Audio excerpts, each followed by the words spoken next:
ആമുഖ ചിന്തയായി 1 ശമൂവേൽ 9-ാം അധ്യായത്തിൻ്റെ 6-ാമത്തെ വാക്യം ഞാൻ നിങ്ങളെ വായിച്ചു കേൾപ്പിക്കാം. 1 ശമൂവേൽ 9-ാം അധ്യായം അതിൻ്റെ 6-ാമത്തെ വാക്യം വായിച്ചു കേൾപ്പിക്കാം. സഭായോഗത്തോടുള്ള ബന്ധത്തിൽ 6-ാം വാക്യം ഇങ്ങനെയാണ്: അതിന് അവൻ, ഈ പട്ടണത്തിൽ ഒരു ദൈവപുരുഷനുണ്ട്, അവൻ മാന്യനാകുന്നു, അവൻ പറയുന്നതെല്ലാം ഒത്തുവരുന്നു, നമുക്കവിടെ വരെ പോകാം, നാം പോകുവാനുള്ള വഴി അവൻ പക്ഷേ പറഞ്ഞു തരുമെന്ന് അവനോട് പറഞ്ഞു. ലാസ്റ്റ് വാചകം ഞാൻ ഒന്നോടെ ആവർത്തിക്കാം.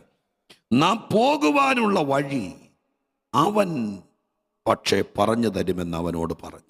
പോകുവാനുള്ള വഴി പറഞ്ഞു തരുന്ന സ്തോത്രം ഒരു പ്രവാചകനെ ഇവിടെ പരിചയപ്പെടുത്തുകയാണ്. സ്തോത്രം. ശൗല് കഴുതകളെ നഷ്ടപ്പെട്ട് അന്വേഷിച്ച് നടക്കുന്നൊരധ്യായമാണല്ലോ 9-ാമത്തെ അധ്യായം. ഈ അധ്യായത്തിനകത്ത് സ്തോത്രം ശൗലിനെ രാജാവാക്കാൻ, അല്ലെങ്കിൽ ശൗലിനെ സ്തോത്രം ദൈവികതയിലേക്ക് നയിക്കാൻ വേണ്ടി പ്രോത്സാഹിപ്പിക്കുന്ന ചിലരെ ഈ അധ്യായത്തിൽ കണ്ടു. അതുമാത്രമാണ് ആമുഖത്തിൽ പറയാൻ ആഗ്രഹിക്കുന്നത്. കഴുത നഷ്ടപ്പെട്ട കാര്യവും അതിനുവേണ്ടി കറങ്ങി ചുറ്റിച്ചെന്നതും അവിടെ അഭിഷേകം ചെയ്തതൊക്കെ നമ്മൾ ഒരുപാട് പ്രാവശ്യം സദസ്സുകളിൽ, ആത്മീക യോഗങ്ങളിൽ കേട്ടിട്ടുള്ളത് കൊണ്ട് ഞാൻ ആ ഭാഗങ്ങളിലേക്കൊന്നും ശ്രദ്ധ കൊടുക്കാൻ ആഗ്രഹിക്കുന്നില്ല. ഇവിടെ ഒരു മനുഷ്യനെ നന്മയിലേക്ക്, രാജ്യത്വത്തിലേക്ക്, ദൈവീകതയിലേക്ക്, ദൈവിക പദ്ധതിയിലേക്ക് അടുക്കാൻ വേണ്ടി പ്രോത്സാഹിപ്പിക്കുന്ന ഒന്നിലധികം ആളുകളെ ഈ അധ്യായത്തിൽ കണ്ടു. അവരെ മാത്രം ഒന്ന് പരിചയപ്പെടുത്തുകയും അവരിൽ ഒരാളെ പോലെ ഈ ദിവസങ്ങളിൽ ദൈവസന്നിധിയിൽ ആത്മീയത തുടരാൻ, അതല്ല ഇന്നേതെങ്കിലും വിഷയത്തിൽ എങ്ങോട്ട് പോകണമെന്നറിയാതെ, വഴി അറിയാതെ അലയുന്നവരാരെങ്കിലും സഭായോഗത്തിൽ പങ്കെടുക്കുന്നുണ്ടെങ്കിൽ സ്തോത്രം, നിങ്ങൾക്ക് വഴി പറഞ്ഞു തരുന്നവർ ഈ ലോകത്തിലുണ്ട്, ഈ ഭൂമിയിലുണ്ട് എന്ന് ബോധിപ്പിക്കാൻ വേണ്ടി. അനിഷ്ടമായിരിക്കുന്ന ഒരുപാട് സംഭവങ്ങൾ നമ്മുടെ കേരളത്തിൽ നടമാടുന്നു എന്ന് ഒരു മാസമായി കർത്തൃദാസന്മാർ ഒക്കെ ആവർത്തിച്ച് പറയുന്നത് നിങ്ങൾ കേൾക്കുന്നുണ്ടല്ലോ. നമുക്കത് മനസ്സിലാക്കാൻ കഴിയുന്നു. സ്തോത്രം. പലരും അങ്ങനെയുള്ള ധാരണമായിരിക്കുന്ന കാര്യങ്ങളിൽ ചെന്ന് വീഴുന്നത്, ഇനി ഒരു വഴിയില്ല, ഇനി എങ്ങോട്ടാ പോകണ്ടേന്ന് അറിയില്ല, ഇനി എന്താ ചെയ്യണ്ടേന്ന് അറിയില്ല എന്നൊരു സ്ഥിതിയിലേക്ക് എത്തിച്ചേരുമ്പോഴാണ് പലരും സ്തോത്രം നടുക്കുന്ന വാർത്തകളായി മാറുന്നത്. ഇന്ന് പകലിൽ പ്രേക്ഷക കുടുംബങ്ങളോടും പർവിഷ്യൻ്റെ ശുശ്രൂഷകളെ ശ്രദ്ധിക്കുന്നവരോടും സ്നേഹത്തോടെ ഈ ആരാധനയിൽ പറയാനുള്ളത്, സ്തോത്രം, നിങ്ങൾ വിചാരിക്കുന്നത് പോലെ വഴിയില്ലാത്തൊരു ലോകത്തിലല്ല നമ്മൾ ജീവിക്കുന്നത്. ഇന്ന് നിങ്ങൾ കിടക്കുന്നത് എത്ര വലിയ കുരുക്കിനകത്താണെങ്കിലും, എത്ര വലിയ കൂട്ടിനകത്താണെങ്കിലും, നിങ്ങൾക്കറിയാം ഈ വേദപുസ്തകത്തിനകത്ത് ആ ഒരു ചിന്ത ഒരു വിടുതലിൻ്റെ സന്ദേശമായി പറയുകയാണെങ്കിൽ, അടച്ചുപൂട്ടിയ കാരാഗ്രഹത്തിനകത്ത് നിന്ന് പുറത്തു വരാനുള്ള വഴി ഉണ്ടാക്കിയ ഒരു ദൈവമാണ് ഇന്ന് ആരാധനയിൽ നമ്മൾ അപ്പാ പിതാവേ എന്ന് വിളിച്ച് ആരാധിക്കുന്നത്. അങ്ങനെയാണെങ്കിൽ ഇന്ന് പകൽക്കാലം ശ്രോത്രാക്ഷരീകമായി ഇരുമ്പഴികൾക്കകത്ത് അടച്ചിട്ട് പൂട്ടിയിട്ട് കാവൽക്കാരൻ നിർത്തിയ അതിനകത്ത് നിന്ന് പുറത്തു കൊണ്ടുവരുവാൻ ആരും കാണാത്ത വഴി ഉണ്ടാക്കിയ ഒരു ദൈവം ഇന്ന് പകലിൽ ഈ ആരാധനയ്ക്കകത്ത് ആരാധിക്കുന്നവന്റെ അടുക്കലുണ്ടെന്ന് വിശ്വസിക്കുന്നവർ എന്നെ കേൾക്കുന്നുണ്ടെങ്കിൽ അവര് സന്തോഷത്തോടെ അത് അംഗീകരിക്കുന്നെങ്കിൽ കരമുയർത്തി ദൈവത്തിന് നന്ദിയോടെ സ്തോത്രം ചെയ്യണം. ഹല്ലേലൂയ. വഴിയില്ലാത്തൊരു ലോകത്തിലാണ് നമ്മൾ ജീവിക്കുന്നത് എന്ന് നമുക്ക് തോന്നിപ്പോയാൽ പിന്നെ ജീവിതം മുരടിക്കും. കടഭാരമോ കുടുംബ പ്രശ്നമോ സ്തോത്രം, അല്ലെങ്കിൽ നമ്മൾ ഒരുപാട് പരിശ്രമിച്ചിട്ടും എത്തിപ്പിടിക്കാൻ പറ്റാത്ത സ്ഥിതിയിലെ ഏതെങ്കിലും കാര്യത്തിനകത്ത് നമുക്ക് സ്തോത്രം തോന്നിയേക്കാം, ഇനി എനിക്കൊരു വഴിയില്ല, ഇനി എനിക്ക് സ്തോത്രം ഒരു രക്ഷയില്ല എന്ന് തോന്നിയാൽ അതിനോടനുബന്ധപ്പെട്ട് അത് മനസ്സിനകത്ത് വെച്ച് അത് മാത്രം ചിന്തിച്ചു പോയാൽ ഒരുപക്ഷെ അധികം നാൾ ഈ ലോകത്തിൽ അങ്ങനെയുള്ളവർ കാണില്ല. അത് സംഭവിക്കാതിരിക്കാൻ ഈ വാക്യം കഴിഞ്ഞ ദിവസങ്ങളിൽ സ്തോത്രം ദൈവസന്നിധിയിൽ വായിക്കുമ്പോൾ കേരളം കേൾക്കണമെന്നുള്ള ചിന്തയോടെ, എൻ്റെ സഭായോഗത്തോടുള്ള ബന്ധത്തിൽ ഈ കാര്യം അറിയിക്കണമെന്നുള്ള ചിന്തയോടെ കർത്താവിൽ ആശ്രയിച്ചു കൊണ്ട് പറയാം, നിങ്ങൾക്ക് വഴിയുണ്ട്.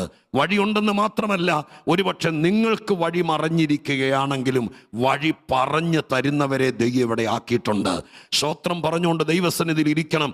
ഇനി രക്ഷപ്പെടാൻ വഴിയില്ല എന്ന് വിചാരിക്കുന്നവരാരെങ്കിലും ഉണ്ടെങ്കിൽ അവർ ആത്മാവിൽ വിശ്വസിക്കണം. ഈ സഭായോഗത്തിൽ ഒരുപക്ഷെ ഞാൻ ആത്മാവിൽ പറയാം, യോഗം തീരുന്നതിനേക്കാൾ മുമ്പ് നിങ്ങൾ അന്വേഷിക്കുന്ന വഴി, നിങ്ങൾ രക്ഷപ്പെടാൻ ആഗ്രഹിക്കുന്ന വഴി, നിങ്ങളുടെ കുടുംബത്തിനകത്ത് സംഭവിക്കുന്ന വിഷയങ്ങളിൽ നിന്ന് പുറത്തു വരാനുള്ള വഴി, നിങ്ങൾ വേദനിക്കുന്ന വിഷയത്തിൽ നിന്ന് പുറത്തു വരാനുള്ള വഴി സ്വർഗസ്ഥനായ ദൈവം സെറ്റ് ചെയ്തിട്ടുണ്ട്. അതിലേക്കൊരു വിരൽ ചൂണ്ടി, കൈ ചൂണ്ടി പോലെ ഇന്നത്തെ സഭായോഗത്തെ കാണാൻ പറ്റിയാൽ കർത്താവ് വഴി പറഞ്ഞു തരാനിടയായി തീരും. ഞാൻ പറയുന്നത് ഒരല്പസമയം ശ്രദ്ധിക്കാൻ മനസ്സ് വെച്ചാൽ നിശ്ചയമായിട്ടും നിങ്ങൾക്ക് ഈ സഭായോഗം ഒരു വഴി പറഞ്ഞു തരാൻ തന്നെ ആയിരിക്കട്ടെ എന്ന് പ്രാർത്ഥിക്കുകയാണ്. സ്തോത്രം, ഹല്ലേലൂയ.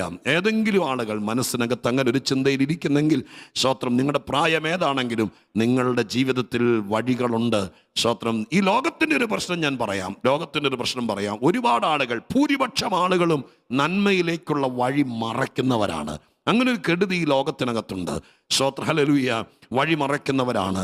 വേദപുസ്തകത്തിനകത്ത് ധന്യനായ പൗലോസ് ശ്ലീഹയോടുള്ള ബന്ധത്തിൽ ശുശ്രൂഷ നടക്കുമ്പോൾ പൈനിയർ സ്റ്റേജിൽ, സ്തോത്ര, അപ്പോസ്തലപ്രവൃത്തി 13-ാം അധ്യായത്തിൽ വലിയ ഒരു ഭൂവുടമയുടെ അല്ലെങ്കിൽ ഒരു ദേശാധിപതിയുടെ അടുക്കൽ, സ്തോത്രം, പൗലോസും ബർന്നബാസും കൂടെ ശുശ്രൂഷയുമായി ചെല്ലുമ്പോൾ അവിടെ ഒരുത്തനെ കുറിച്ച് വായിക്കുന്നുണ്ട്, ബർയേശു എന്ന മറ്റവൻ്റെ പേര്. അവിടെ എഴുതിയിരിക്കുന്നൊരു വാക്കുണ്ട്. പൗലോസ് അവനെ ശാസിക്കുമ്പോൾ പറയുന്നുണ്ട്, കർത്താവിൻ്റെ നേർവഴികളെ മറിക്കുന്നവനെ എന്ന്. സ്തോത്രം, ഹല്ലേലൂയ. ഈ ലോകത്തിൽ ഒരുപക്ഷെ വഴി പറഞ്ഞു തരുന്നവരെക്കാൾ കൂടുതൽ ദൈവത്തിങ്കിലേക്ക് വരാതെ, ആത്മീയതയിലേക്ക് വരാതെ, നന്മയിലേക്ക് എത്തിപ്പറ്റാതെ, ഉയർച്ചയിലേക്ക് വരാതെ, തന്നേക്കാൾ കൂടുതൽ ഉയരാതിരിക്കാൻ, രക്ഷയിലേക്ക് വരാതിരിക്കാൻ, നീ എത്തേണ്ടിടത്തേക്ക് എത്താതിരിക്കാൻ, നിന്നെ കാത്തിരിക്കുന്ന നന്മയിലേക്ക് വരാതിരിക്കാൻ വേണ്ടി വഴി മറയ്ക്കുന്നവരായിരിക്കാം ലോകത്തിൽ കൂടുതലും. നിങ്ങൾ കണ്ടതിൽ പലരും അങ്ങനെയായിരിക്കാം. പക്ഷെ ദൈവം എവിടെയൊക്കെയോ വലിയ, സ്തോത്രം, പട്ടണ മധ്യത്തിൽ പൊക്കവിളക്കുകൾ സ്ഥാപിച്ചിട്ടുള്ളതുപോലെ ശ്രദ്ധിച്ച് സൂക്ഷിച്ച് അന്വേഷിച്ചാൽ വഴി പറഞ്ഞു തരുന്ന പലരും ഈ ലോകത്തിലുണ്ടായിരിക്കും. സ്തോത്രം. ഞാൻ ഈ വാക്യത്തിലേക്ക് തന്നെ, ഈ അധ്യായത്തിലെ ചില ഭാഗങ്ങളിലേക്ക് തന്നെ വരാൻ ആഗ്രഹിക്കുക. 4-5 വാക്യങ്ങൾ, ഈ അധ്യായത്തിന് 9-ാം അധ്യായത്തിന് 4-5 വാക്യങ്ങൾ വായിക്കുമ്പോൾ കാണുന്നത് ഇങ്ങനെയാണ്: അവൻ എഫ്രയീം മലനാട്ടിലും ശാലീശ ദേശത്തും കൂടി സഞ്ചരിച്ചു, അവയെ കണ്ടില്ല. അവർ ശാലീം ദേശത്തുകൂടി സഞ്ചരിച്ചു, അവിടെയും ഇല്ലായിരുന്നു. അവൻ ബെന്യാമീൻ ദേശത്തുകൂടി സഞ്ചരിച്ചു, എങ്കിലും കണ്ടുകിട്ടിയില്ല. സൂഫ് ദേശത്തെത്തിയപ്പോൾ 5-ാമത്തെ പട്ടണത്തിലേക്കാണ് ശൗലും ഭൃത്യനും കൂടി കാല് വെക്കുന്നത്. സ്തോത്രം. നിങ്ങൾ വായിച്ചപ്പോൾ ശ്രദ്ധിച്ചോന്ന് എനിക്കറിയില്ല. അവിടെയൊക്കെ എഴുതിയിരിക്കുന്നത് ഇങ്ങനെയാണ്. സ്തോത്രം. ഒരു പട്ടണത്തിൽ ചെന്നു, സ്തോത്രം, അവിടെ കണ്ടില്ല. അടുത്ത പട്ടണത്തിൽ ചെന്നു, അവിടെയും ഇല്ലായിരുന്നു. സ്തോത്രം, ഹല്ലേലൂയ. അടുത്ത പട്ടണത്തിൽ ചെന്നു, എങ്കിലും കണ്ടുകിട്ടിയില്ല. പേന കയ്യിലുള്ളവർ, അടിവരയിടാൻ താല്പര്യപ്പെടുന്നവർ, ആ വാക്കുകളുടെ അടിയിൽ മാത്രം അടിവരയിട്ടാൽ, ആ വാക്കുകളുടെ അടിയിൽ മാത്രം അടിവരയിട്ടാൽ ഒരുപക്ഷെ അത് മാത്രം ഒരു സന്ദേശമായി നിങ്ങൾക്ക് കിട്ടിയേക്കാം. എന്താണ് 3 വാക്കുകൾ? അവയെ കണ്ടില്ല, അവിടെയും ഇല്ലായിരുന്നു, എങ്കിലും കണ്ടുകിട്ടിയില്ല. സ്തോത്രം. 3 വാക്കുകൾ. ഒരുപക്ഷെ 1-ലധികം പട്ടണങ്ങളിൽ, 1-ലധികം സ്ഥാപനങ്ങളിൽ, 1-ലധികം സഭകളിൽ ഒക്കെ കയറിയിറങ്ങിയവർ ഞങ്ങൾ കേൾക്കുന്നുണ്ടവരുണ്ടായിരിക്കാം. അവിടെയൊക്കെ കയറിയിറങ്ങി, സ്തോത്രം, പ്രതീക്ഷിക്കുന്നത് പോലെ കാര്യങ്ങൾ നടന്നില്ല. ഒരുപാട് വാതിലുകളിൽ മുട്ടി, അവിടെയും ഇല്ലായിരുന്നു, അവിടെയും കണ്ടുകിട്ടിയില്ല, അവിടെയും ഇല്ലായിരുന്നു എന്നെഴുതിയിരിക്കുന്നത് പോലെ മാത്രമായിരിക്കാം 5 പട്ടണങ്ങൾ എന്ന് പറയുമ്പോൾ. നിങ്ങൾ ഓർത്ത് നോക്കിയേ. സ്തോത്രം, ഹല്ലേലൂയ. അത്, സ്തോത്രം, 1 കിലോമീറ്റർ ചുറ്റളവിനകത്ത് എന്താണെങ്കിലും 5 പട്ടണം കാണില്ലല്ലോ. നിങ്ങൾ സ്ഥലം ഏതാണെങ്കിലും ആ സ്ഥലത്തെ 5 പട്ടണങ്ങൾ ഓർത്തു നോക്കി, എത്ര കിലോമീറ്ററുകൾ അവർ ചുറ്റിക്കറങ്ങിയിട്ടുണ്ട്. അവിടെ എങ്ങും കണ്ടെത്തിയില്ല. അവിടെ കണ്ടെത്താത്തത് കൊണ്ട്, സ്തോത്രം, അവർക്ക് കിട്ടേണ്ട നന്മ അവരന്വേഷിച്ചിറങ്ങിയത് കണ്ടെത്താത്തത് കൊണ്ട് മടങ്ങിപ്പോകാമെന്ന് മനസ്സിൽ നിശ്ചയിച്ചപ്പോഴാണ് കൂടെ നടക്കുന്ന ഭൃത്യൻ പറയുന്നത്, ഈ പട്ടണത്തിൽ, ഇപ്പൊ കാലുകുത്തിയിരിക്കുന്ന ഈ പട്ടണത്തിൽ, സ്തോത്രം, ഹല്ലേലൂയ, ഒരു ദൈവപുരുഷനുണ്ടെന്ന് കേൾക്കുന്നു. അവന്റെ പ്രത്യേകത, സ്തോത്രം, അവൻ പറയുന്നതൊക്കെയും ഒത്തുവരുന്നു. എന്നിട്ട് ആ മനുഷ്യൻ പറയുകയാണ്, അവൻ ഒരു പക്ഷേ നമ്മൾ പോകേണ്ടുന്ന വഴി കാണിച്ചു തന്നേക്കാം, പറഞ്ഞു തന്നേക്കാം. എന്നെ കേൾക്കുന്നവരെ, ആ പ്രയോഗം നിങ്ങൾക്ക് മനസ്സിലായോ? കഴുതയെ കാണിച്ചു തരാമെന്നല്ല പറഞ്ഞത്, നഷ്ടപ്പെട്ടത് നമുക്ക് ചൂണ്ടിക്കാണിക്കുമെന്നല്ല പറഞ്ഞത്, നാം പോകേണ്ടുന്ന വഴി നമ്മളെ കാണിച്ചു തരാം. ഇന്ന് പകലിൽ ഞാനിത് പറയുമ്പോൾ നിങ്ങൾക്ക് എത്ര പേർക്ക് മനസ്സുകൊണ്ട് പറയാൻ പറ്റും? സ്തോത്രം, ഹല്ലേലൂയ. നഷ്ടം വന്നത് എന്തിനാണെന്നറിയാമോ? നീ പോകേണ്ടുന്ന വഴിയിൽ നിന്നെ വിടാനാണ്. ഇന്ന് വരെ വന്ന വഴിയിലല്ല, ഇന്ന് വരെ നടന്ന വഴിയിലല്ല. ആ വാക്കിനെ പകൽക്കാലം വിശ്വസിക്ക്. എനിക്ക് ചില നഷ്ടങ്ങൾ വന്നത്, എനിക്ക് ചില ബ്ലെയിം സംഭവിച്ചത്, എനിക്ക് ചില അപമാനങ്ങൾ വന്നത്, ഞാൻ പോകേണ്ടുന്ന വഴിയുണ്ട്. അത് ഇന്ന് വരെ ഞാൻ കണ്ടിട്ടില്ല. നിന്റെ തലമുറയ്ക്ക്, നിന്റെ പൈതലിന് ഒരു വിഷയം വന്നത്, അവൻ പോകേണ്ടെന്നൊരു വഴിയുണ്ട്. ആ വഴിയിലൂടെ പോകാൻ ദൈവം നിന്നെ ഒരുപാട് സ്ഥലങ്ങളിലൂടെ കയറ്റി ഇറക്കി. അവിടെ എങ്ങും കണ്ടെത്തിയില്ല. മോനെ എന്ന് വിളിച്ച് ഞാൻ ചിലരോട് പറയാം, നീ ഒരുപാട് സ്ഥലത്ത് അപേക്ഷയുമായി ചെന്നു, അവിടെ എങ്ങും നിന്റെ നന്മ കണ്ടെത്തിയില്ല. നീ ഒത്തിരി പേരുടെ അടുക്ക് പ്രാർത്ഥിക്കാൻ ചെന്നു, ഒരു ഗുണം ഉണ്ടായില്ല. അതുകൊണ്ട് ഒരു വഴിയില്ലെന്ന് വിചാരിക്കരുത്. സ്തോത്രം. ഇതിനൊക്കെ അപ്പുറം എവിടെയോ നിന്റെ വഴി കിടക്കുന്നുണ്ട്. കേൾക്കുന്നവർ സ്തോത്രത്തോടെ ദൈവസന്നിധിയിൽ പറഞ്ഞുകൊണ്ടിരിക്കുക, എൻ്റെ കർത്താവേ, ഞാൻ ചെന്നിടത്തൊന്നും കണ്ടില്ലെങ്കിലും വഴിയില്ലാതിരിക്കില്ല. ഞാൻ പ്രാർത്ഥിക്കാൻ ചെന്നിടത്തൊന്നും എനിക്കൊരു സ്തോത്ര ധാരണ കിട്ടിയില്ലെങ്കിലും ഞാൻ ചെന്നിടത്തെല്ലാം എല്ലാം സ്തോത്രം ഒരുപക്ഷെ നന്മയുടെ വാതിലുകൾ കണ്ടില്ലെങ്കിലും എനിക്കൊരു വാതിലുണ്ടെന്ന് വിശ്വസിക്കുന്നവർ, എനിക്കൊരു വഴിയുണ്ടെന്ന് വിശ്വസിക്കുന്നവർ, ഇന്ന് ഞാൻ അകപ്പെട്ടിരിക്കുന്ന വിഷയത്തിനകത്ത് നിന്ന് പുറത്തേക്കൊരു വഴിയുണ്ടെന്ന് വിശ്വസിക്കുന്നവർ, അവരെത്രത്തോളം ദൈവസന്നിധിയിൽ വിശ്വാസം പ്രകടിപ്പിക്കാമോ അതുപോലെ ദൈവസന്നിധിയിൽ മഹത്വത്തോടെ ദൈവസന്നിധിയിലായിരിക്കണം. ഹല്ലേലൂയ, സ്തോത്രം സ്തോത്രം സ്തോത്രം. അപ്പൊ ആ മനുഷ്യനാണ് പറഞ്ഞു കൊടുത്തത്, എൻ്റെ വഴിയില്ല. ഏത്? കൂടെ നടക്കുന്ന ഭൃത്യൻ, അദ്ദേഹത്തിന്റെ കയ്യിൽ ഒരു വഴിയുമില്ല. പക്ഷെ വഴി അറിയാവുന്ന ഒരുവനെ ഈ മനുഷ്യനറിയാം. ഇന്ന് പകൽക്കാലം ഞാൻ നിങ്ങളോട് പറയാം, നിങ്ങളുടെ വഴി കാണില്ല, പക്ഷേ ചെയ്യാവുന്നൊരു കാര്യം, വഴി അറിയാവുന്ന ഒരുത്തനെ ചൂണ്ടിക്കാണിക്കാൻ പറ്റുമെങ്കിൽ. ഇവിടെ ശൗമേൽ എന്ന പ്രവാചകനെയാണ് ചൂണ്ടിക്കാണിക്കുന്നത്. പക്ഷെ ഇന്ന് പകൽക്കാലം സ്തോത്രം ഞാൻ നിങ്ങളെ ഓർപ്പിക്കാം, ഏത് തകർച്ചയിൽ നിന്നും പുറത്തു വരാനുള്ള വഴി ഉണ്ടാക്കി തരുന്ന ഒരുവനാണ് കർത്താവായ യേശു. എത്ര പേർക്ക് ഇന്ന് പകൽക്കാലം നിങ്ങൾക്ക് വിശ്വസിക്കാൻ പറ്റും? ഈ സഭായോഗത്തിന്റെ ഹൈലൈറ്റ് ശൗമേലല്ല, ഈ സഭായോഗത്തിന്റെ ഹൈലൈറ്റ് ശൗലല്ല, ഈ സഭായോഗത്തിന്റെ ഹൈലൈറ്റ് ഇവിടെ പ്രസംഗിക്കാൻ വരുന്ന ആരുമല്ല ഷാജി പാസ്റ്ററോ ജെയിംസ് ചാക്കോയോ കെ സി ജോൺ സാറോ ബാബു ചെറിയാൻ പാസ്റ്ററോ ആരുമല്ല, ഇവിടെ പാടുന്നവരല്ല. ഈ സഭായോഗത്തിന്റെ ഹൈലൈറ്റ് ആയിരങ്ങൾക്ക് വഴി പറഞ്ഞു കൊടുത്ത, ആയിരങ്ങൾക്ക് വഴി ആയി മാറിയ, ഇല്ലാത്ത വഴി ഉണ്ടാക്കി കൊടുത്ത നസ്രയനായ യേശു, അവനാണ് സഭായോഗത്തിന്റെ ഏറ്റവും വലിയ ഹീറോ.